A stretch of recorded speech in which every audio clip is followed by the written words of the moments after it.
हे guys, welcome back once again. So दोस्तों, आज हम लोग कहानी जो एक्सप्लेन करने जा रहे हैं उसका नाम है मॉम। कहानी शुरू होती है डायना नाम की लेडी से जो प्रेग्नेंट है और अपने बच्चे को जन्म देने के लिए हॉस्पिटल आई है। वो एक सिंगल मदर है और उसे ये सारी चीजें अकेले ही करनी पड़ती है। लेकिन जब वो कुछ देर बाद अपने बच्चे की पहली झलक देखती है तो रोने लगती है। उसके बच्चे ने समय से पहले ही जन्म ले लिया था, जिसकी वजह से पूरी तरह से वो विकसित नहीं हो पाई थी। तो यहाँ में डायना के बच्चे को जो जो बीमारियां हुई है उसके बारे में पता चलता है, जिसकी लिस्ट काफी लंबी है। सीन कट होता और हम 18 साल बाद का समय देखते हैं, जहां पे डायना अपनी बेटी क्लोई के स्कूल में होती है, जहां आज पेरेंट्स मीटिंग है। सारे पेरेंट्स बहुत ही खुश हैं क्योंकि उनके बच्चे अब स्कूल से कॉलेज जा रहे हैं और वो इस बात को लेकर थोड़ा इमोशनल भी है। लेकिन यहाँ डायना को कुछ खास फर्क नहीं पड़ता। वो सबसे कहती है कि मुझे पता है मेरी बेटी बहुत ही होशियार है, तो मुझे उसकी फिक्र करने की जरूरत नहीं है। अब ये सुनकर सभी पेरेंट्स को थोड़ा शॉक लगता है। अगले सीन में हम क्लोई को देखते हैं जो पैरालाइज है, उसके पैर काम नहीं करते और 18 सालों से पूरी तरह से बस मेडिसिन पर जी रही है, जो कि वो हर रोज लेती है। यहाँ हमें एक और चीज पता चलती है कि क्लोई बचपन से इसी घर में रह रही है और उसने अभी तक बाहर की दुनिया नहीं देखी है और ना ही वो स्कूल गई है। डायना उसे शुरू से ही होम स्कूल कराती है, लेकिन अब क्लोई को कॉलेज जाना है क्योंकि उसे साइंस और टेक्नोलॉजी में काफी इंटरेस्ट है। उसने कई कॉलेज में अप्लाई भी किया है, पर हैरानी की बात यह है कि इतने अच्छे मार्क्स होने के बावजूद कोई कॉलेज भी उसे एडमिशन नहीं दे रहा है, जिसके बाद वो सब सारी चीज़ें देखकर उदास रहती है। कुछ दिनों बाद जब डायना ग्रॉसरी से कुछ सामान लेकर आती है तो क्लोई उस बैग में चौकोज ढूंढने लगती है और तभी उसे बैग में ग्रीन कलर के टैबलेट का बॉक्स मिलता है, जिस पर शॉकिंगली उसकी दवा पर उसकी माँ का नाम लिखा हुआ था। तो मे भी ये उनकी हो सकती है, क्योंकि अमेरिका में मेडिसिन जिसकी भी होती है उसका नाम उस पर लिखा होता है। अब रात होने पर वो यही बात अपनी मॉम से पूछती है तो वो कहती है कि ये तुम्हारी ही दवा है, असल में तुम्हारे डॉक्टर ने मेडिसिन चेंज कर दी है और अब से तुम यही खाओगी। तो वो कहती है कि इसमें तो आपका नाम लिखा है, मुझे लगा कि ये आपकी होगी। तो वो बोलती है कि नहीं, गलती से इसमें टाइपिंग मिस्टेक हो गई है। जिसके बाद वो उसे खा लेती है और सो जाती है। लेकिन कुछ देर बाद हम उसे जगा हुआ देखते हैं। उसके दिमाग में कुछ डाउट आ रहे थे। उसे जानना था कि आखिर वो जिस मेडिसिन को इतने सालों से खा रही है उसका यूज क्या है, उसे खाने से क्या होता है। तो वो नेक्स्ट मॉर्निंग का वेट करती है और जब डायना घर से बाहर जाती है तो वो उसी ग्रीन टैबलेट को उठाती है और उसे देखने लगती है। लेकिन इस बार उस टैबलेट पर क्लोई का नाम था। लेकिन जब वो रैपर को हटाती है तो वो पूरी तरह से हैरान रह जाती है। उसके नीचे उसकी मॉम का नाम लिखा हुआ था और वो सोचने लगती है कि आखिर ये सब चल क्या रहा है, वो किसकी दवाएं खा रही है, खुद की या फिर अपनी मॉम की। यानी कि सारी बातें उसके दिमाग में घूमने लगती और तब तक उसकी मॉम घर में आ जाती है। वो पढ़ने का नाटक करने लगती है। अब रात हो जाती है। क्लोई सोचती है कि क्यों ना इस मेडिसिन के बारे में इंटरनेट पर चेक करा जाए। वो धीरे से नीचे जाती है गूगल पर इसके बारे में चेक करने, पर हैरानी की बात यह थी कि उसके घर का इंटरनेट बंद कर दिया गया था। उसी दौरान हम क्लोई के पीछे डायना की परछाई को देख, जो उस पर नजर रख रही थी कि वो क्या क्या कर रही है और क्या पता उसने ही इंटरनेट बंद किया हो। कहानी आगे बढ़ती है और एक दिन डायना जब बाहर गार्डनिंग कर रही होती है तो क्लोई मौके का फायदा उठाकर फार्मेसी को फोन करती है ताकि इस मेडिसिन के बारे में जान सके। लेकिन फार्मेसी ओनर को लगता है कि ये डायना बोल रही है, क्योंकि उन्हें उनका नंबर मालूम था। इसलिए क्लोई फोन कट कर देती है ताकि उसके मॉम को ये पता ना चल सके। अब इसके बाद वो एक अननोन नंबर पर डायल करती है, जो कि एक आदमी उठाता है जो शायद किसी से लड़ाई कर रहा था। क्लोई उससे रोते हुए कहती है कि क्या तुम मेरे लिए गूगल सर्च कर सकते हो। तो पहले तो वो मना कर देता है, लेकिन क्लोई की आवाज़ सुनकर वो करने को मान जाता है। क्लोई उसे दवा का नाम बताती है और उसे पूछती है कि इसे कब खाया जाता है और ये किस काम में आती है। तो आदमी कहता है कि इस दवा का नाम है ट्राईऑक्सिन और ये हार्ट फेलियर और बीपी कंट्रोल के लिए खाई जाती है। अब ये दिखने में रेड पिल की तरह होती है, लेकिन क्लोई की पिल तो ग्रीन थी। अब ये सुन के वो शॉक हो जाती है कि क्या सच में ये मेडिसिन उसे ठीक कर रही है। अगले दिन वो डायना से जिद करती है कि वो उसे मूवी दिखाने के लिए ले जाए और बहुत कहने के बाद वो हाँ कर देती है। अब वो लोग मूवी के लिए रेडी होते हैं, लेकिन जाने से पहले क्लोई उन सारी पिल्स को अपने पास रख लेती है। इसके बाद वो लोग थिएटर पहुंच जाते हैं। कुछ देर बाद क्लोई बाथरूम का बहाना बनाकर बाहर आ जाती है और थिएटर के सामने वाले फार्मेसी पर जाती है। ये वही जगह थी जहां से डायना क्लोई के लिए सारी दवाइयां लेके आती थी। तो क्लोई को देखकर वहां की शॉप ओनर पहचान जाती है, जिसके बाद वो उसे वही पिल देते हुए पूछती है कि क्या आप बता सकती हैं ये किस चीज की है। लेकिन वो शॉप ओनर ऐसा करने से मना करती है, क्योंकि ये मेडिसिन उसकी मॉम के नाम पर थी और इसके बारे में बताना एक कॉन्फिडेंशियल है। लेकिन यहाँ क्लोई उससे झूठ बोलती है कि वो और उसकी मॉम एक गेम खेल रही हैं, जहाँ पे उसके टास्क मिला है कि उसे इस मेडिसिन के बारे में पता लगाना है। तो वो मान जाती है और बताती है कि इसका नाम ट्राईऑक्सिन नहीं है, ये मेडिसिन असल में डॉग के लिए है, ताकि उनके पैरों की मसल्स को स्ट्रांग बना सके और जल्दी से ग्रो हो जाए।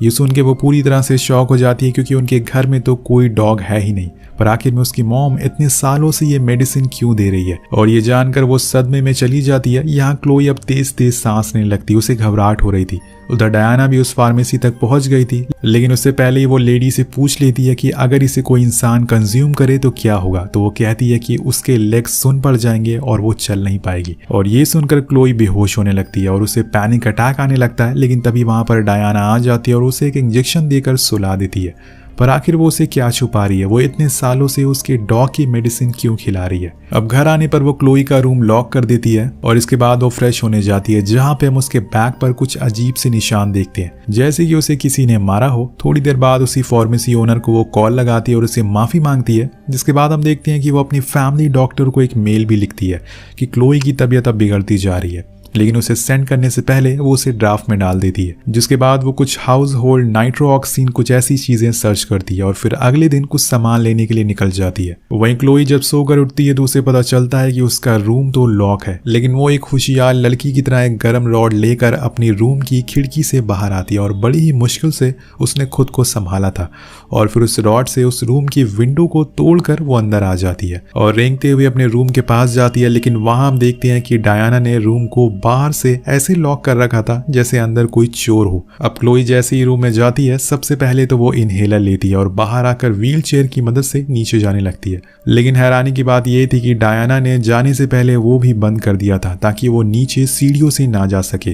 तो यहाँ क्लोई फैसला करती है कि वो बिना व्हील चेयर के नीचे जाएगी। सबसे पहले तो वो अपनी व्हील चेयर नीचे फेंक देती है, जिसके बाद वो खुद को नीचे ढकेल देती है, जिससे उसके पेट में बहुत तेज चोट भी लगती है। पर यहाँ वो अपने पैरों को पहली बार फील करती है, जैसे कि उसके पैरों में जान आ गई हो। कुछ देर बाद हम देखते हैं कि वो फिर से व्हील चेयर पर बैठती है और अब उसने बाहर का गेट खोल लिया था। वो फौरन बाहर आती है और रोड पर भागने लगती है। अब भागते हुए उसका एक्सीडेंट होने ही वाला था, लेकिन तभी ड्राइवर ट्रक रोक देता है। अब गौर करने वाली बात यह भी होती है कि ये ट्रक ड्राइवर कोई और नहीं बल्कि वही था जो क्लोई के सारे कॉलेज के लेटर लेकर आता था, जिस वजह से वो उसे पहचान लेती है और वो उसे सारी बातें बताती है कि उसकी मॉम उसे हर्ट करती है और आज तो हद हो गई, उन्होंने उसे रूम में लॉक भी कर दिया।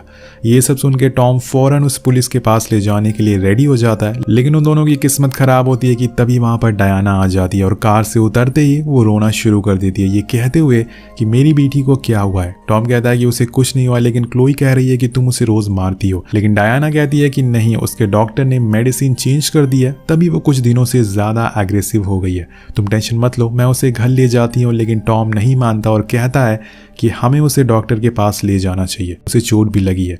तो डायना मान जाती है, पर जैसे ही टॉम पीछे मुड़ता है वो उसे एक इंजेक्शन लगा देती है और अगले सीन में क्लोई को उसके बेसमेंट में लॉक हुआ देखते हैं। कुछ देर बाद जब उसे होश आता है तो वहाँ कुछ पेपर्स के नीचे दबे हुए लेटर्स मिलते हैं, जिन्हें देखकर वो फिर से शॉक हो जाती है। बेचारी को पता नहीं कितने शॉक मिलेंगे।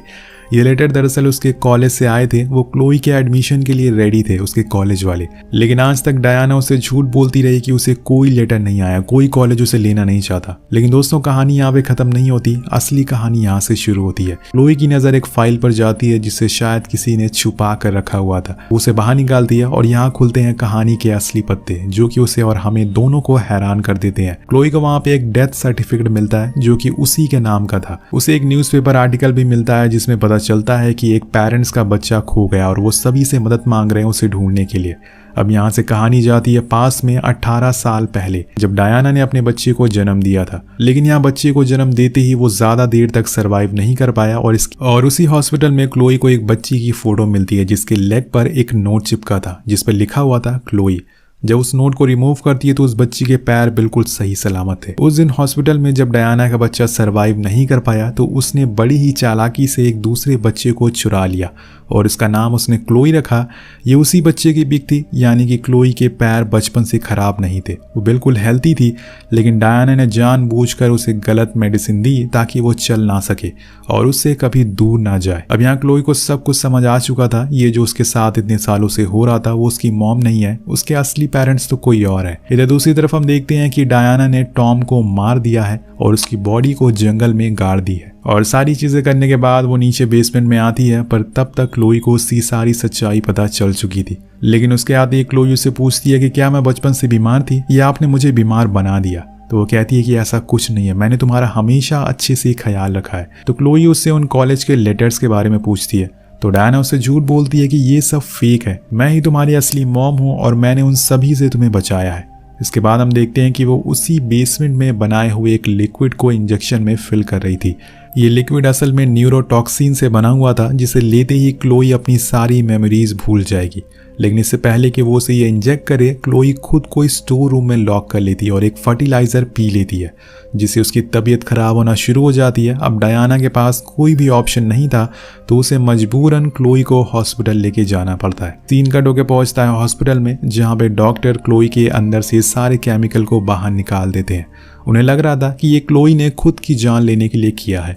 उन्हें इस बात का कोई भी अंदाजा नहीं था कि ये सारे केमिकल असल में डायना ने दिए हैं। कुछ देर बाद डॉक्टर डायना को बताते हैं कि उन्हें क्लोई को कुछ दिन तक एडमिट करना पड़ेगा, क्योंकि उसकी हालत बहुत ज्यादा क्रिटिकल है। वही अंदर क्लोई नर्स से एक पेपर और पेन मांगती है कुछ लिखने के लिए, ताकि वो उसकी सच्चाई बता सके। लेकिन इससे पहले वो कुछ लिख रही होती है कि तभी नर्स को एक इमरजेंसी आ जाती है और उसे जाना पड़ता है। उसके जाने के बाद हम वहाँ डायना को देखते हैं, जो क्लोई की सारी सपोर्टिंग पाइप को निकाल देती है।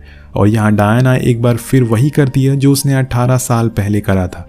वो क्लोई को व्हीलचेयर पर बैठाकर वहां से ले जाने लगती है, सबकी नजरों से छुपाकर। लेकिन उसके बीच में एक एक्सेलेटर आ जाता है जो कि बंद पड़ा हुआ था, तो उसे मजबूरन दूसरा रास्ता चुनना पड़ता है। लेकिन यहाँ हम देखते हैं कि क्लोई अपनी पूरी ताकत से उस व्हीलचेयर को रोक देती है। उसके पैरों में अब जान आ चुकी थी। वो हालांकि बोलने की हालत में नहीं थी, लेकिन उसकी आंखें डायना को सब कुछ बता रही थी कि आज वो बचकर नहीं जा पाएगी। दूसरी ओर जब नर्स क्लोई के रूम में जाती है, तो उसे वहां उसी पेपर पर मॉम लिखा हुआ मिलता है। तो वो समझ जाती है कि सच क्या है। वो फौरन सिक्योरिटी को इस बारे में बताती है, जो डायना को पकड़ लेते हैं। लेकिन वो उन पर बंदूक तान देती है। अब गार्ड्स के बार बार कहने पर भी वो बंदूक नीचे नहीं करती, तो मजबूरन उन्हें डायना को गोली मारना पड़ता है, जिससे वो सीधा नीचे जाकर गिरती है। अब कहानी 7 साल आगे बढ़ती है, जहां हमें पता चलता है कि क्लोई ने अपने रियल पेरेंट्स को भी ढूंढ लिया और धीरे धीरे करके वो अब ठीक भी होती जा रही है। लेकिन उससे बड़ी बात यह है कि डायना आज भी जिंदा है और वो उससे मिलने डेली जाती है, पर उसका हाल चाल पूछने नहीं, बल्कि उसे वही पिल्स खिलाने के लिए जो उसे बचपन में आज से खिलाती आ रही है। क्लोई भी उसे वही दर्द और तकलीफ देना चाहती है जो उसने इतने सालों तक उसे दी थी। अब धीरे धीरे करके हम देखते हैं कि डायना भी पैरालाइज होती जा रही है और इसी के साथ ये कहानी खत्म हो जाती है। वेल, आपको इस कहानी से क्या सीख मिलती है नीचे कमेंट करके जरूर बताएगा। मिलते हैं आपसे अगली वीडियो में। Thank you so much watching. Peace out.